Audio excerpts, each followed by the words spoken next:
அந்த கடையை பார்த்தா கூட இப்படிலாம் ஒரு கடையா, இதெல்லாம் எதுக்கு வச்சிருக்காங்க இந்த கடையை?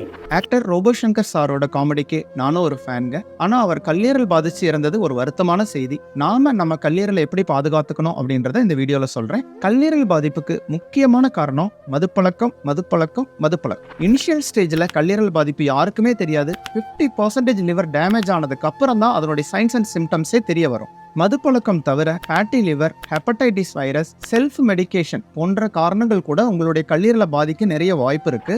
உங்க லிவர் எப்படி இருக்குன்னு தெரிஞ்சுக்கணும்னா வருஷத்துக்கு ஒரு தடவையாவது ஒரு அல்ட்ராசவுண்ட் அப்டாமன் எடுத்துக்கோங்க. அதோட ஒரு லிவர் ஃபங்க்ஷன் டெஸ்ட் எடுத்து உங்க டாக்டரை கன்சல்ட் பண்ணிக்கோங்க.